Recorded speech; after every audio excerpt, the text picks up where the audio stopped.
അത് എത്രയും പെട്ടെന്ന് ആ ഒരു സാങ്ഷൻ നൽകിയില്ലെങ്കിൽ ഈ നവകേരള സദസ്സ് സമാപിക്കുന്ന ദിവസം നമ്മൾ സെക്രട്ടേറിയറ്റിന് മുന്നിൽ പ്രതിഷേധ സമരമായിട്ട് ഇരിക്കാൻ തന്നെയാണ് തീരുമാനം. നീതിയിലേക്ക് എത്തി എന്നുള്ളൊരു പ്രതീക്ഷയുണ്ട്. ഇപ്പോൾ എന്തായാലും നമ്മൾ ഒരു പോരാട്ടത്തിൻ്റെ ഭാഗമായിട്ടാണ് 1.5 വർഷത്തോളമായി നമ്മൾ പോരാട്ടത്തിലാണ്. 5 വർഷത്തോളം അനുഭവിച്ചു. അപ്പോൾ ആ ഒരു പോരാട്ടത്തിൻ്റെ വിജയം തന്നെയാണ്.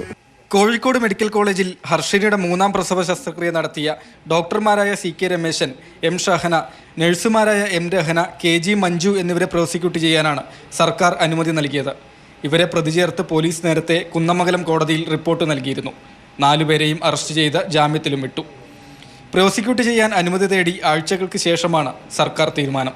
നമ്മൾ നിയമത്തിൻ്റെ വഴിക്ക് തന്നെ എന്തായാലും പോകും. കാരണം നഷ്ടപരിഹാരം എന്നുള്ളത് നമ്മളെ ഏറ്റവും പ്രധാനപ്പെട്ട ഒരു കാര്യമാണ്. നമുക്ക് പ്രത്യേകിച്ച് ഇവരെ ശിക്ഷിക്കുക എന്നുള്ളത് അല്ലല്ലോ. നമ്മൾക്ക് നഷ്ടപ്പെട്ട സാമ്പത്തികമായിട്ടുള്ള ആ ഒരു നഷ്ടപരിഹാരം നമുക്ക് ലഭിച്ചേ മതിയാവും.